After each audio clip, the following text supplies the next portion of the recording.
ಪ್ರತಿನಿತ್ಯ ಯಾವ ಯಾವ ಸಮಯಕ್ಕೆ ಯಾವ ಯಾವ ಪೂಜೆಗಳಾಗಬೇಕು, ನೈವೇದ್ಯ ಯಾವುದಾಗಬೇಕು, ಎಷ್ಟು ಅಕ್ಕಿಯ ಅನ್ನವನ್ನು ಮಾಡಿ ನೈವೇದ್ಯ ಮಾಡಬೇಕು, ಒಂದು ದಿನಕ್ಕೆ ಎಷ್ಟು ತೆಂಗಿನಕಾಯಿಯನ್ನು ಹೊಡಿಬೇಕು, ಒಂದು ದಿನಕ್ಕೆ ಎಷ್ಟು ಅಡಿಕೆ ವೀಳ್ಯದಲ್ಲಿ ಸಮರ್ಪಣೆ ಆಗಬೇಕು, ಇದಕ್ಕೆಲ್ಲ ನಿಯಮಗಳಿವೆ ಕೆಲವು ಕೂಡ.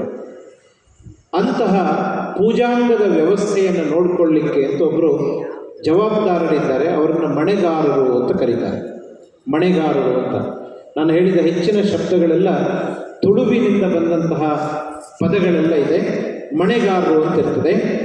ಆ ಮಣೆಗಾರರ ಆಡಳಿತದಲ್ಲಿ ಪೂಜೆ ಮಾಡುವವರು ಯಾರು ಇವತ್ತು ಪೂಜೆ ಮಾಡೋದು ಅಂತ ಅವರು ನಿರ್ದೇಶ ಮಾಡ್ತಾರೆ.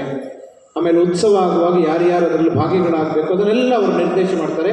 ಅವರು ಅದಕ್ಕೆ ಜವಾಬ್ದಾರರು. ಅವರು ತಮ್ಮ ಪ್ರತಿ ದಿವಸದ ಕೆಲಸಗಳನ್ನು ಧರ್ಮಾಧಿಕಾರಿಗಳಾದ ಹೆಗ್ಗಡೆಯವರಿಗೆ ವರದಿಯನ್ನು ಒಪ್ಪಿಸಬೇಕು. ಇವತ್ತಿಷ್ಟು ಆಯಿತು, ಹೀಗಾಗಿ ಆಯಿತು, ನಾಳೆ ಈ ರೀತಿ ವ್ಯವಸ್ಥೆ, ಈ ರೀತಿಯ ಪ್ಲ್ಯಾನ್ ಇದೆ ನಮ್ಮದು ಎನ್ನುವುದನ್ನು ಹೆಗ್ಗಡೆಯವರಿಗೆ ಅವರು ನಿವೇದನೆಯನ್ನು ಮಾಡಿಕೊಳ್ತಾರೆ. ಇದು ಪೂಜೆಗಳಿಗೆ ಸಂಬಂಧಪಟ್ಟಂತಹ ವಿಭಾಗ. ಪ್ರತಿನಿತ್ಯ ಬೆಳಗ್ಗೆ 4:15 ದೇವಸ್ಥಾನದ ಬಾಗಿಲು ಓಪನ್ ಆದರೆ ಕಾಲಕಾಲಕ್ಕೆ ಗಂಟೆಗೆ ಬೇರೆ ಬೇರೆ ಪೂಜೆಗಳೆಲ್ಲ ಆಗುತ್ತೆ. ರುದ್ರಾಭಿಷೇಕಗಳಾಗ್ತದೆ, ಪಂಚಾಮೃತಾಭಿಷೇಕಗಳಾಗುತ್ತೆ, ನವಕಲಶಾಭಿಷೇಕಗಳಾಗುತ್ತೆ, ನೈವೇದ್ಯ ಆಗ್ತದೆ. ಇದೆಲ್ಲ ಆಯಾ ಸಮಯಕ್ಕೆ ಸರಿಯಾಗಿ ಮಾಡಿಕೊಂಡು ವ್ಯವಸ್ಥೆಯನ್ನು ಮಾಡ್ಕೊಂಡು ಹೋಗ್ತಾರೆ. ಸಾಯಂಕಾಲ ಮಧ್ಯಾಹ್ನ ಮಹಾಪೂಜೆ ಆದ ನಂತರ ಭಕ್ತಾದಿಗಳು ಎಷ್ಟೊತ್ತಿಗಿದ್ದಾರೆ ಅಂತ ನೋಡಿಕೊಂಡು ಒಮ್ಮೆ ಬಾಗಿಲು ಹಾಕಬೇಕು, ಪುನಃ ಬಾಗಿಲು ಓಪನ್ ಮಾಡಬೇಕು. ಇದು ಒಂದೊಂದಕ್ಕೂ ಕೂಡ ಸಿಸ್ಟಮ್ ಇದೆ. ಬಾಗಿಲು ಹಾಕುವ ಕ್ರಮ, ಬಾಗಿಲು ಓಪನ್ ಮಾಡುವ ಕ್ರಮ, ಇದಕ್ಕೆಲ್ಲ ವ್ಯವಸ್ಥೆಗಳಿದೆ. ನಮ್ಮಲ್ಲೆಲ್ಲ ಯಾರೋ ಒಬ್ಬ ಕೀಲಿಕೈ ಇಟ್ಕೊಂಡಿರ್ತಾನೆ, ಬಂದ ತೆಗೆದ, ಹಾಗಿಲ್ಲ. ಪ್ರತಿಯೊಂದು ಚಟುವಟಿಕೆಗೂ 4 ಜನರು ನಿಯೋಜನೆ ಬಂದಿರ್ತಾರೆ. ಅವರ ಸಮ್ಮುಖದಲ್ಲಿ ಪ್ರತಿಯೊಂದು ಆಗಬೇಕು. ಆ ರೀತಿಯ ವ್ಯವಸ್ಥೆಗಳಿದೆ. ಅದೆಲ್ಲ ಪೂಜಾಂಗದ ವಿಭಾಗಗಳಲ್ಲಿ ಬರುತ್ತದೆ. ಇನ್ನೊಂದು ಆಡಳಿತ ವ್ಯವಸ್ಥೆಯನ್ನು ನೋಡ್ಕೊಳ್ಳೋದನ್ನು ಕಾರ್ಯಾಂಗ ಅಂತ ಕರೀತೇವೆ. ಗರ್ಭಗುಡಿ ಆ ಒಳಗಿನ ಭಾಗವನ್ನು ಬಿಟ್ಟು, ಎಲ್ಲಿ ನಾವು ಶರ್ಟು ಬನಿಯನ್ನು ತೆಗೆದು ಒಳಗಡೆ ಹೋಗಬೇಕು ಅಂತ ನಿಯಮ ಇದೆಯೋ, ಅಲ್ಲಿಂದ ಹೊರಗಡೆಯ ಭಾಗಗಳನ್ನೆಲ್ಲ ನೋಡಿಕೊಳ್ಳಿಕ್ಕೆ ಇನ್ನೊಬ್ಬರು ಮುಖ್ಯಸ್ಥರಿರ್ತಾರೆ, ಪಾರುಪತ್ಯಗಾರರು ಅಂತ ಅವರನ್ನು ಕರಿತೇವೆ ನಾವು. ಪಾರುಪತ್ಯಗಾರರು ಅಂತ ಅವರ ಅಡಿಯಲ್ಲಿ ಎಲ್ಲ ಈ ಪಹರೆಯವರು ಬರ್ತಾರೆ. ಬೇರೆ ಎಲ್ಲ ಜವಾಬ್ದಾರಿಗಳನ್ನು ನಿಭಾಯಿಸುವಂಥವರು ಅವರ ಅಡಿಯಲ್ಲಿ ಬರ್ತಾರೆ. ಅವರಿಗೆ ಬೇರೆ ಹೆಸರುಗಳಿದೆ. ಬೇರೆ ರೆಸ್ಪಾನ್ಸಿಬಿಲಿಟಿ ಇರೋರಿಗೆ ಬೇರೆ ಹೆಸರಿದೆ. ಕೊಠಾರಿ, ಮಾಪಾರಿ, ದಫೇದಾರ್, ಪಾಠಾಡಿ, ಪಹರೆ, ಪದಾರ್ಥಿ, ಕಾರ್ಯಂಕ, ಹೀಗೆಲ್ಲ ಕ್ರಮಗಳಿದೆ. ಪ್ರತಿಯೊಂದು ಕೂಡ ಅಚ್ಚುಕಟ್ಟಾಗಿ ನಡೀತದೆ. ಎಲ್ಲಿಯೂ ಯಾವುದೇ ಲೋಪದೋಷಗಳು ಆಗೋದಿಲ್ಲ. ನಾಳೆ ಏನಾಗಬೇಕು ಅನ್ನೋದಕ್ಕೆ ಇವತ್ತು ಸಿದ್ಧತೆಯನ್ನು ಮಾಡಿಕೊಡ್ತಾರೆ. ನಿಮ್ಮಲ್ಲಿ ತುಂಬ ಜನರಿಗೆ ಗೊತ್ತಿರಲಿಕ್ಕಿಲ್ಲ, ಧರ್ಮಸ್ಥಳದಲ್ಲಿ ಜಮಾ ಉಗ್ರಾಣ ಅಂತ ಒಂದಿದೆ. ಹೀಗೆ ಮುಂದೆ ಹೋದರೆ ಈ ನೆಲ್ಯಾಡಿ ಬೀಡಿನ ಪಕ್ಕದಲ್ಲಿ ಬರ್ತದೆ. ಕ್ಷೇತ್ರಕ್ಕೆ ಯಾರು ಯಾವುದೇ ವಸ್ತುವನ್ನು ಕೊಟ್ಟರೂ ಕೂಡ ಮೊದಲು ಅಲ್ಲಿ ಹೋಗಬೇಕು. ಜಮಾ ಉಗ್ರಾಣದಲ್ಲಿ ಹೋಗಿ ಅಲ್ಲಿ ಎಂಟ್ರಿ ಆಗ್ತದೆ. ಅಲ್ಲಿ ಎಂಟ್ರಿ ಆದ ನಂತರ ನಾಳೆ ದೇವಸ್ಥಾನದಲ್ಲಿ ಪೂಜೆಗೆ ಏನೇನು ಸಾಮಗ್ರಿಗಳು ಬೇಕು ಒಂದು ಇಂಡೆಂಟ್ ಮಾಡ್ತಾರೆ, ಒಂದು ಚೀಟಿಯನ್ನು ಮಾಡ್ತಾರೆ. ಇಂತಿಂಥದ್ದಿಷ್ಟು ಬೇಕು ಅಂತ ಆ ಇಂಡೆಂಟನ್ನು ಜಮಾ ಉಗ್ರಾಣಕ್ಕೆ ಕೊಡ್ತಾರೆ. ಜಮಾ ಉಗ್ರಾಣದವರು ಅಲ್ಲಿ ಎಂಟ್ರಿ ಮಾಡಿಕೊಂಡು ಅಲ್ಲಿಂದ ದೇವಸ್ಥಾನಕ್ಕೆ ಕೊಡ್ತಾರೆ. ಅಲ್ಲಿ ಒಂದು ಸಣ್ಣ ಉಗ್ರಾಣ ತಗೊಂಡೋಗಿ ಇಟ್ಕೊಳ್ಳಿಕ್ಕೆ ಉಗ್ರಾಣ ಇರ್ತದೆ. ಅಲ್ಲಿ ಅದನ್ನು ಇಟ್ಕೊಂಡು ಆ ದಿವಸದ ಪೂಜೆಗೆ ಅದನ್ನೆಲ್ಲ ಉಪಯೋಗಿಸ್ತಾರೆ. ಹೆಗ್ಗಡೆಯವರ ಮನೆ ಇದೆ. ಹೆಗ್ಗಡೆಯವರ ಮನೆಯಲ್ಲಿ ಏನಾದರೂ ಸಾಮಾನು ಬೇಕಾದರೆ, ಅಡುಗೆ ಮಾಡಲಿಕ್ಕೆ ಬೇಕಾದರೆ ಅವರು ಚೀಟಿ ಮಾಡಿ ಅದನ್ನು ಜಮಾ ಉಗ್ರಾಣ ಕೊಡಬೇಕು. ಜಮಾ ಉಗ್ರಾಣದಿಂದ ಅವ್ರಿಗೆ ಹೋಗ್ತದೆ. ಹೆಗ್ಗಡೆಯವರ ಮನೆಯವರಿಗೆ ಸ್ನಾನಕ್ಕೆ ಒಂದು ಸೋಪು ಬೇಕಾದರೆ ಅದು ಇಲ್ಲಿ ಇಂಡೆಂಟ್ ಹೋಗಬೇಕು, ಇಲ್ಲಿಂದ ಅಲ್ಲಿಗೆ ಹೋಗ್ತದೆ. ಪ್ರತಿಯೊಂದಕ್ಕೂ ಕೂಡ ಅಕೌಂಟೇಬಿಲಿಟಿ ಅನ್ನೋದು ಧರ್ಮಸ್ಥಳದಲ್ಲಿದೆ.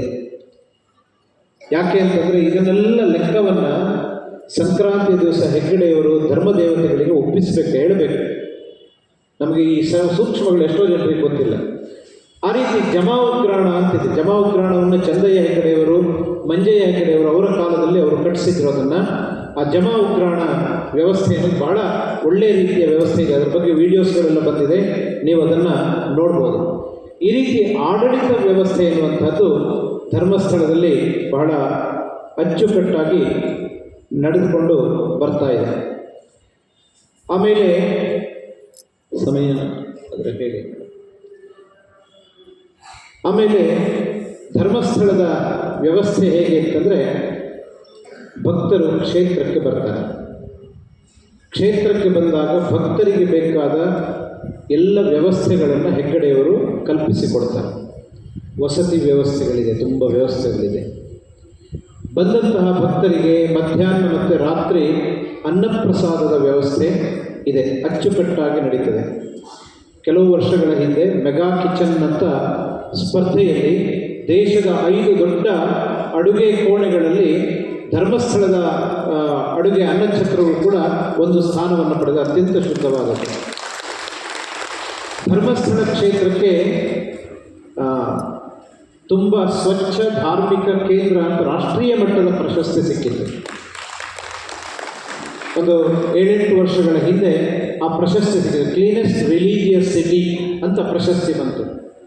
ಹೆಗ್ಗಡೆಯವರ ಸ್ವಭಾವ ಹೇಗೆ ಅಂತಂದರೆ, ಧರ್ಮಸ್ಥಳಕ್ಕೆ ಸ್ವಚ್ಛ ಧಾರ್ಮಿಕ ಕೇಂದ್ರ ಅಂತ ಸಿಕ್ಕಿತ್ತು. ಧರ್ಮಸ್ಥಳ ಮಾತ್ರ ಸ್ವಚ್ಛವಾಗಿದ್ದರೆ ಸಾಕಾಗದು, ಅದಕ್ಕೋಸ್ಕರ ವರ್ಷದಲ್ಲಿ 2 ಸಲ ಒಂದು ಯೋಜನೆಯನ್ನು ಮಾಡ್ತಾರೆ ಅವರು.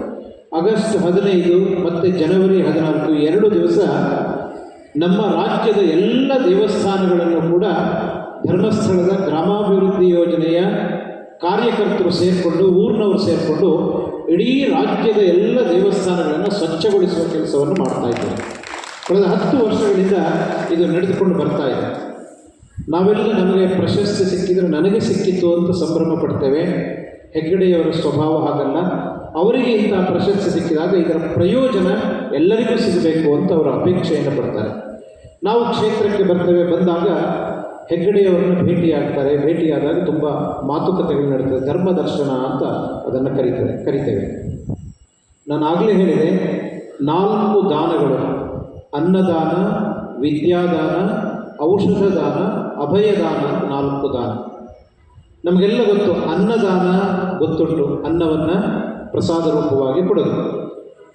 ನಾವು ಮನೆಯಲ್ಲಿ ಅನ್ನ ಮಾಡಿ ನಾವೇ ತಿಂದರೆ ಅನ್ನ ತಿಂದರು ಅಂತ ಹೇಳಿ, ಅದು ನಾವು ಮಾಡಿದ ಅನ್ನವನ್ನು ಭಗವಂತನಿಗೊಮ್ಮೆ ಸಮರ್ಪಣೆ ಮಾಡಿ ಆ ಅನ್ನ ತಿಂದರೆ ಅದು ಭಗವಂತನ ಪ್ರಸಾದ ಅಂತ. ನಾವು ಏನು ಮಾಡಬೇಕು ಅಂತಂದರೆ, ನಾನು ಭಗವಂತನ ಅನುಗ್ರಹದಿಂದ ಬದುಕ್ತಾ ಇರುವವನು, ಅದರಿಂದ ನಾನು ಏನು ಮಾಡಿದರೆ ಅದನ್ನು ಭಗವಂತನಿಗೆ ಸಮರ್ಪಣೆ ಮಾಡಿ ಅದನ್ನು ತಿನ್ನುವ ಸ್ವಭಾವವನ್ನು ಅನೇಕ ಮನೆಗಳಲ್ಲಿದೆ. ಇದು ದೇವರಿಗೆ ಸಮರ್ಪಣೆ ಮಾಡಿ ಮತ್ತೆ ನಾವು ಅದನ್ನು ತಿನ್ನಬೇಕು, ಮೊದಲೇ ತಿನ್ನಬಾರ್ದು ಅಂತ ಹೇಳುವಂಥದ್ದು. ಎಲ್ಲವೂ ಕೂಡ ಭಗವಂತನಿಂದ ನಮಗೆ ಕೊಡಲ್ಪಟ್ಟದ್ದು ಅಂತ ಹೇಳ್ತಾರೆ. ಈಶಾವಾಸ್ಯಂ ಇದಂ ಸರ್ವಂ ಯತ್ಕಿಂಚ ಜಗತ್ಯಾಂ ಜಗತ್ ತೇನ ತ್ಯಕ್ತೇನ ಭುಂಜೀತಾ ಮಾಗೃಧ ಕಸ್ಯ ಸಿದ್ಧನಂ ಅಂತ ಈಶಾವಾಸ್ಯ ಉಪನಿಷತ್ತು ಹೇಳ್ತಾರೆ. ಈ ಪ್ರಪಂಚ ಎಲ್ಲವೂ ಕೂಡ ಇದು ಭಗವಂತನ ವಾಸಸ್ಥಾನ. ಇದು ನಮ್ಮದಲ್ಲ, ಇದು ಯಾವುದು ಕೂಡ. ನಾವು ಬರುವ ಮೊದಲೇ ಈ ಮನುಷ್ಯ ಬದುಕಬೇಕು ಅಂತ ಭಗವಂತ ಎಲ್ಲ ಸೃಷ್ಟಿ ಮಾಡಿಕೊಟ್ಟಿದ್ದಾನೆ ನಮಗೆ. ಈಶಾವಾಸ್ಯಮಿದಂ ಸರ್ವಂ ಯತ್ಕಿಂಚ ಜಗತ್ಯಾಂ ಜಗತ್. ಇಲ್ಲಿರುವ ಎಲ್ಲವೂ ಕೂಡ ಕಲ್ಲು ಮಣ್ಣಿನಿಂದ ಹಿಡಿದು ಪ್ರತಿಯೊಂದು ಕೂಡ ಭಗವಂತನೇ ಇರುವಂಥದ್ದು. ಅದರಿಂದ ನಾವು ಏನು ಮಾಡಬೇಕು ಅಂದರೆ, ತೇನ ತ್ಯಕ್ತೇನ ಭುಂಜೀತಃ, ಆ ಭಗವಂತ ಯಾವುದನ್ನು ನಮಗೆ ಅಂತ ಕೊಡ್ತಾನೆ, ಕೊಟ್ಟದ್ದನ್ನು ನಾವು ಸ್ವೀಕಾರ ಮಾಡಬೇಕು. ಇನ್ನೊಬ್ಬರ ಹಣಕ್ಕೋಸ್ಕರ ನೀನು ಆಸೆ ಪಡಬೇಡ ಅಂತ ಉಪನಿಷತ್ತು ಹೇಳುತ್ತೆ. ಹಾಗೆ ಅನ್ನದಾನ ಗೊತ್ತು. ವಿದ್ಯಾದಾನವನ್ನು ಮಾಡುವುದಕ್ಕೋಸ್ಕರ ಶ್ರೀ ಕ್ಷೇತ್ರದಿಂದ 56 ವಿದ್ಯಾಸಂಸ್ಥೆಗಳು ನಡೆಸಲ್ಪಡ್ತಾ ಇದೆ. ಜನರಲ್ ಎಜುಕೇಷನಿಂದ ಪ್ರಾರಂಭ ಮಾಡಿ ಡೆಂಟಲ್ ಕಾಲೇಜ್, ಮೆಡಿಕಲ್ ಕಾಲೇಜ್, ಆಧುನಿಕ ಶಿಕ್ಷಣಗಳು, ಆಮೇಲೆ ಸಿದ್ಧವನ ಗುರುಕುಲ ಅಂತ ಉಜಿರೆಯಲ್ಲಿದೆ. ಗುರುಕುಲ ಮಾದರಿಯ ಶಿಕ್ಷಣ 1940ರಲ್ಲಿ ಪ್ರಾರಂಭ ಮಾಡಿರೋದು. ಫ್ರೀ ಹಾಸ್ಟೆಲ್, ರತ್ನಮಾನಸ ಅಂತ ಹೈಸ್ಕೂಲ್ ವಿದ್ಯಾರ್ಥಿಗಳಿಗೆ ಫ್ರೀಯಾಗಿ ಕೊಡುವಂಥ ಹಾಸ್ಟೆಲ್. ಹೀಗೆಲ್ಲ 56 ಶಿಕ್ಷಣ ಸಂಸ್ಥೆಗಳನ್ನು ಹೆಗ್ಗಡೆಯವರು ಇವತ್ತು ನಡೆಸ್ಕೊಂಡು ಬರ್ತಾ ಇದ್ದಾರೆ. ವಿದ್ಯಾದಾನ, ಅದರ ಜೊತೆಗೆ ನಮಗೆ ವಿದ್ಯೆಯನ್ನು ಸಂಪಾದನೆ ಮಾಡಲಿಕ್ಕೆ ಹಣ ಬೇಕು ಅಂತ ಬಂದ ವ್ಯಕ್ತಿಗಳಿಗೆ ಸರಾಸರಿ ಕ್ಷೇತ್ರದಿಂದ ಒಂದು ವರ್ಷಕ್ಕೆ 5 ರಿಂದ 6 ಕೋಟಿ ರೂಪಾಯಿ ಸ್ಕಾಲರ್ಶಿಪ್ಪನ್ನು ವಿದ್ಯಾರ್ಥಿಗಳಿಗೆ ಕೊಡ್ತಾ ಇದ್ದಾರೆ ಕ್ಷೇತ್ರದಿಂದ, ವಿದ್ಯಾದಾನಕ್ಕೆ ಸಂಬಂಧಪಟ್ಟದ್ದು. ಔಷಧ ದಾನ ಅಂತಂದರೆ ರೋಗಿಗಳಿಗೆ ಔಷಧವನ್ನು ನೀಡುವಂಥದ್ದು. ಈ ಬೆಳ್ತಂಗಡಿ ತಾಲೂಕು ಅಂತಂದರೆ ಇದು ಅನೇಕ ರೋಗ ರುಜಿನಗಳ ತವರೂರು ಇದ್ದಾಗಿತ್ತು. ಮಂಗನ ಕಾಯಿಲೆಯಲ್ಲಿತ್ತು, ಬೇರೆ ಬೇರೆ ಕಾಯಿಲೆಗಳಿತ್ತು, ಜನ ಬದುಕೋದೇ ಕಷ್ಟ ಎನ್ನುವ ಸ್ಥಿತಿ ಇತ್ತು. ಆ ಕಾಲದಲ್ಲಿ ಹೆಗ್ಗಡೆಯವರು ಸಂಚಾರಿ ಆಸ್ಪತ್ರೆಯನ್ನು ಮಾಡಿದರು. ಊರೂರಿಗೆ ಹೋಗಿ ಅಲ್ಲಿ ಯಾರ್ಯಾರಿಗೆ ರೋಗ ಇದೆ ಅವರೆಲ್ಲ ಬರ್ತಾರೆ, ಅವರಿಗೆಲ್ಲ ಫ್ರೀಯಾಗಿ ಮೆಡಿಸಿನ್ ಕೊಡುವಂಥ ವ್ಯವಸ್ಥೆಯನ್ನು ಮಾಡ್ತಾ ಇದ್ದೇವೆ. ಇವತ್ತಿಗೂ ಅದು ನಡೀತಾ ಇದೆ. ಅನೇಕ ಆಸ್ಪತ್ರೆಗಳನ್ನು ಮಾಡಿ ಕೈಗೆಟುಕುವ ದರದಲ್ಲಿ ರೋಗಿಗಳಿಗೆ ಚಿಕಿತ್ಸೆಯನ್ನು ನೀಡ್ತಾ ಇದ್ದಾರೆ, ಔಷಧ ದಾನ ಮಾಡ್ತಾ ಇದ್ದಾರೆ. ಇನ್ನೊಂದು 4ನೇದು ಅಭಯದಾನ ಅಂತ ಕರೆಯೋದು. ಅಭಯ ಅಂತಂದರೆ ಹೆದರಿಕೆಯನ್ನು ಹೋಗಲಾಡಿಸೋದು. ನಾವೇನೋ ಹೆದರಿಕೆ ಯಾವಾಗ ಆಗುತ್ತೆ ನಮಗೆ, ನಾನೇನೋ ತಪ್ಪು ಮಾಡಿದರೆ ನನ್ನಲ್ಲಿ ಹೆದರಿಕೆ ಬರ್ತದೆ. ತಪ್ಪೇ ಮಾಡದೇ ಇದ್ದರೆ ಹೆದರುವ ಪ್ರಶ್ನೆ ಇಲ್ಲಲ್ಲ. ಹಾಗೆ ನಾವೇನೋ ದೋಷಗಳನ್ನು ಮಾಡಿದ್ದಿದ್ರೆ ಇಲ್ಲಿಗೆ ಬಂದು ಹೆಗ್ಗಡೆಯವರ ಎದುರಿಗೆ ನಾವು ಅದನ್ನು ನಿವೇದನೆ ಮಾಡಿಕೊಂಡಾಗ, ಕೌಟುಂಬಿಕವಾದಂತಹ ಕಲಹಕ್ಕೆ ಸಂಬಂಧಪಟ್ಟದ್ದಿರ್ಬೋದು, ಕೊಟ್ಟ ಮಾತನ್ನು ನಡೆಸದೇ ಇರುವಂತಹ ದೋಷ ಇರ್ಬೋದು, ವಾಗ್ದೋಷ ಅಂತ ಅದನ್ನು ಕರಿತೇವೆ, ಅಂಥದ್ದನ್ನೆಲ್ಲ ನಿವಾರಣೆ ಮಾಡುವ ಕೆಲಸವನ್ನು ಶ್ರೀ ಕ್ಷೇತ್ರ ಮಾಡ್ತದೆ. ಇದನ್ನು ಅಭಯದಾನ ಅಂತ ಕರಿತೇವೆ. ಪ್ರತಿನಿತ್ಯ ಪ್ರತಿ ಸೋಮವಾರ ದಿವಸ 40-50 ಕನಿಷ್ಠ ಪಕ್ಷ 40-50 ದೇವಸ್ಥಾನಗಳವರು ನಮಗೆ ದೇವಸ್ಥಾನದ ಜೀರ್ಣೋದ್ಧಾರಕ್ಕೆ ಸಹಾಯ ಬೇಕು ಅಂತ ಬರ್ತಾರೆ. ಎಲ್ಲರಿಗೂ 4 ಲಕ್ಷ, 5 ಲಕ್ಷ, 15, 20 ಲಕ್ಷದವರೆಗೆ ಒಂದು ದಿನದಲ್ಲಿ, ಒಂದು ಸೋಮವಾರಕ್ಕೆ 1 ಕೋಟಿ ರೂಪಾಯಿ ಮೇಲೆ ಹೆಗ್ಗಡೆಯವರು ದಾನಗಳನ್ನು ಮಾಡ್ತಾರೆ. ಅವರು ಕ್ಷೇತ್ರದಲ್ಲಿ ಅದೆಲ್ಲ ನಡೀತಾ ಇದೆ, ಅಂಥದ್ದೆಲ್ಲ ನಡೀತಾ ಇದೆ. ಆದ್ದರಿಂದಲೇ ಇದು ಧರ್ಮಸ್ಥಳ, ಇದು ಪುಣ್ಯಸ್ಥಳ, ಇದು ಪವಿತ್ರವಾದ ಸ್ಥಳ, ದೇವತಾ ಸಾನ್ನಿಧ್ಯ ಇರುವಂತಹ ಸ್ಥಳ ಅಂತ ನಾವು ಕರಿತೇವೆ. ಹೆಗ್ಗಡೆಯವರನ್ನ ಭೇಟಿಯಾಗಲಿಕ್ಕೆ ಭಕ್ತರು, ದೇವಸ್ಥಾನಕ್ಕೆ ಬಂದವರು ಹೆಗ್ಗಡೆಯವರನ್ನು ಕಂಡು ಹೋಗುವಂತಹ ಒಂದು ಕ್ರಮ ಇದೆ. ಅವರ ಹತ್ರ ಹೋಗಿ ತಮ್ಮ ದುಃಖವನ್ನು ಕೆಲವೊಮ್ಮೆ ನಿವೇದನೆ ಮಾಡಿಕೊಳ್ತಾರೆ, ತಮ್ಮ ಮನಸ್ಸಿನಲ್ಲಿದ್ದ ಅಭಿಲಾಷೆಗಳನ್ನು ನಿವೇದನೆ ಮಾಡಿಕೊಳ್ತಾರೆ, ಸಮಸ್ಯೆಗಳನ್ನು ಹೇಳಿಕೊಳ್ತಾರೆ. ಈ ಒಂದೊಂದು ಸಮಸ್ಯೆಗಳು ಬಂದಾಗ ಅದಕ್ಕೆ ಪರಿಹಾರ ರೂಪವಾಗಿ ಹೆಗ್ಗಡೆಯವರು ಅನೇಕ ಯೋಜನೆಗಳನ್ನು ರೂಪಿಸಿದ್ದಾರೆ. ಉದಾಹರಣೆಗೆ, ಎಷ್ಟೋ ಜನ ಬಂದು ಮೊದಲು ನಾವು ತುಂಬ ಬಡವರು, ಮಗಳಿಗೆ ಮದುವೆ ಮಾಡಬೇಕು, ಒಂದು ಬಂಗಾರದ ಆಭರಣ ಮಾಡಲಿಕ್ಕೆ ಅಥವಾ ಒಂದು ಮಾಂಗಲ್ಯ ಮಾಡಿಸುವ ಸಾಮರ್ಥ್ಯ ನಮಗಿಲ್ಲ, ನಮಗೆ ಸಹಾಯ ಮಾಡಿ ಅಂತ ಕೇಳ್ತಾ ಇದ್ದರು. ಹೀಗೆ ತುಂಬ ಜನ ಕೇಳಿದಾಗ ಅವರೊಂದು ಆಲೋಚನೆಯನ್ನು ಮಾಡಿದರು. 1972ನೇ ಇಸ್ವಿಯಲ್ಲಿ ಸಾಮೂಹಿಕ ವಿವಾಹ ವ್ಯವಸ್ಥೆಯನ್ನು ಜಾರಿಗೆ ತಂದರು. ಇವತ್ತಿಗೂ ಅದು ನಡೀತಾ ಇದೆ, ವರ್ಷದಲ್ಲಿ 1 ಸಲ. ಇಲ್ಲಿ ವಿವಾಹವಾಗುವ ಗಂಡು ಹೆಣ್ಣು ಅವರ ಕುಟುಂಬದವರು ಬರ್ತಾರೆ. ಆ ಭಗವಂತನ ಆರಾಧನೆ ರೂಪವಾಗಿ ಪ್ರತಿ ವರ್ಷ 2 ತಿಂಗಳುಗಳ ಕಾಲ ಆಷಾಢ ಶ್ರಾವಣ ಮಾಸಗಳಲ್ಲಿ ಪುರಾಣ ವಾಚನ ಪ್ರವಚನ ಅಂತ ಒಂದು ಕಾರ್ಯಕ್ರಮ ಭಗವಂತನಿಗೆ ಸಮರ್ಪಣೆ ಮಾಡೋದು. ಪ್ರಾಚೀನ ಕಾವ್ಯಗಳನ್ನು ಓದಿ ಅದರ ಅರ್ಥವನ್ನು ಭಗವಂತನಿಗೆ ಸಮರ್ಪಣೆ ಮಾಡೋದು. ಕ್ಷೇತ್ರದ ಅಭಿವೃದ್ಧಿಗೆ ಇದೆಲ್ಲವೂ ಕೂಡ ಸಹಕಾರಿಯಾಗಿತ್ತು. ಇಂತಹ ಕಾರ್ಯಕ್ರಮಗಳು ಬಂತು. ತುಂಬ ಜನರು ತಮಗೆ ಸಹಾಯ ಬೇಕು ಅಂತ ಬಂದಾಗ ರೂಟ್ ಸೆಟ್ ಅಂತ ಒಂದು ಸ್ವೋದ್ಯೋಗ ತರಬೇತಿ ಕೇಂದ್ರಗಳನ್ನು ಪ್ರಾರಂಭ ಮಾಡ್ತಾರೆ ಅವರು. ಅಂದರೆ ನನ್ನ ಮಗ ಡಿಗ್ರಿ ಓದಿ ಕುಟುಂಬ ನಿರ್ವಹಣೆ ಮಾಡಬೇಕು ಅಂತ ಜ್ಞಾನ ವಿಕಾಸ ಅಂತ ಪ್ರಾರಂಭ ಮಾಡಿದರು. ಅದರಲ್ಲಿ ತುಂಬ ಜನ ಸದಸ್ಯರಿದ್ದಾರೆ. ಅವರಿಗೆ ಕಾಲಕಾಲಕ್ಕೆ ಉಚಿತ ಶಿಕ್ಷಣ ಕೊಡೋದು, ಮನೆಯನ್ನು ಹೇಗೆ ಮ್ಯಾನೇಜ್ ಮಾಡಬೇಕು ಅಂತ ಕೊಡುವಂಥದ್ದು, ಮನೆಯಲ್ಲಿ ಒಳ್ಳೆಯ ಸೌಹಾರ್ದಯುತ ಬದುಕನ್ನು ಹೇಗೆ ಮಾಡಬೇಕು ಅನ್ನೋದಕ್ಕೆ ತರಬೇತಿ ಕೊಡೋದು, ಇದನ್ನೆಲ್ಲ SKDRDP ಅಂತ ಕರಿತೇವೆ, ಅದರ ಮುಖಾಂತರ ಮಾಡಿದರು. 1992ನೇ ಇಸ್ವಿಯಲ್ಲಿ ಇನ್ನೊಂದು ಆಲೋಚನೆಯನ್ನು ಮಾಡ್ತಾರೆ. ತುಂಬ ದೇವಸ್ಥಾನಗಳವರು ಜೀರ್ಣೋದ್ಧಾರಕ್ಕೆ ಸಹಾಯ ಮಾಡಬೇಕು ಅಂತ ಬರ್ತಾರೆ. ಹೆಗ್ಗಡೆಯವರು ಸಹಾಯ ಮಾಡ್ತಾರೆ. ಅವರು ಏನು ಮಾಡ್ತಾರೆ ಅಂದರೆ, ಪ್ರಾಚೀನ ಶಿಲಾಮಯವಾದ ಶಿಥಿಲವಾದ ದೇವಾಲಯಗಳನ್ನು ಪುನರ್ನಿರ್ಮಾಣ ಮಾಡುವಾಗ ಸಿಮೆಂಟಿನಿಂದ ಮಾಡ್ತಾರೆ. ವಸ್ತುತಃ ಹಾಗೆ ಮಾಡಬಾರ್ದು ಎನ್ನುವ ದೃಷ್ಟಿಯಿಂದ ಧರ್ಮೋತ್ಥಾನ ಟ್ರಸ್ಟ್ ಅಂತ ಪ್ರಾರಂಭ ಮಾಡಿದರು. ಧರ್ಮೋತ್ಥಾನ ಟ್ರಸ್ಟ್ ಏನು ಮಾಡ್ತದೆ ಅಂತಂದರೆ,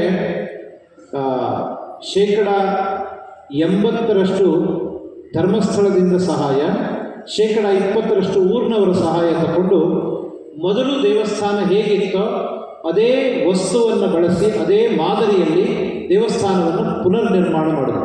ಸಿಮೆಂಟ್ಮಯ ಮಾಡೋದಲ್ಲ, ಕಲ್ಲಿನ ದೇವಸ್ಥಾನವಾಗಿದ್ದರೆ ಪುನಃ ಕಲ್ಲುಗಳಿಂದ ಅದೇ ರೀತಿ ದೇವಸ್ಥಾನವನ್ನು ಕಟ್ಟಿಸೋದು. ಅದಕ್ಕೊಂದು ಪರಂಪರೆ ಇದೆ, ಇತಿಹಾಸ ಇದೆ.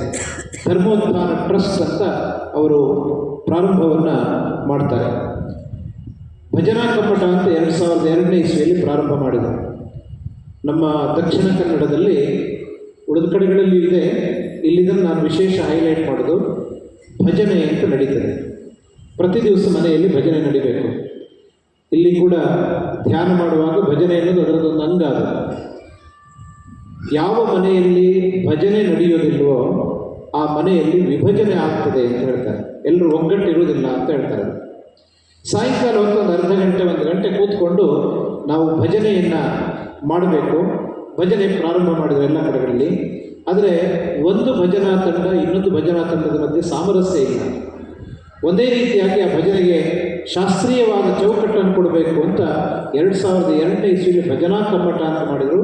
ಪ್ರತಿ ವರ್ಷ ಒಂದು ಸಲ 1 ವಾರಗಳ ಕಾಲ ಭಜನಾ ಕಮ್ಮಟ ಕ್ಷೇತ್ರದಲ್ಲಿ ನಡೀತದೆ. ಇವತ್ತು ಅನೇಕ ಕಡೆಗಳಲ್ಲಿ ಇಲ್ಲಿ ತರಬೇತಿ ಹೊಂದಿದಂತಹ ಭಜನಾ ಕಮ್ಮಟಗಳು ಒಳ್ಳೆಯ ಭಜನೆಯನ್ನು ಮಾಡುವಂತಹ ತರಬೇತಿಯನ್ನು ಪಡೆದಿವೆ.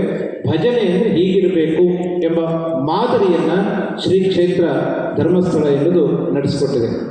ಇಂತಹ ಅನೇಕ ಉಪಕ್ರಮಗಳನ್ನು ಶ್ರೀ ಕ್ಷೇತ್ರದ ಧರ್ಮಾಧಿಕಾರಿಗಳಾಗಿರುವಂತಹ ರಾಜರ್ಷಿ ಡಾಕ್ಟರ್ ಡಿ ವೀರೇಂದ್ರ ಹೆಗ್ಗಡೆಯವರು, ಅವರ ಧರ್ಮಪತ್ನಿ ಮಾತೃಶ್ರೀ ಹೇಮಾವತಿ ಹೆಗ್ಗಡೆಯವರು, ಇವರ ಚಿಂತನೆಯ ಫಲದಿಂದಾಗಿ ನೂರಾರು ಯೋಜನೆಗಳು ಇವತ್ತು ಜನಮನಸ್ಸನ್ನು ತಲುಪಿದೆ.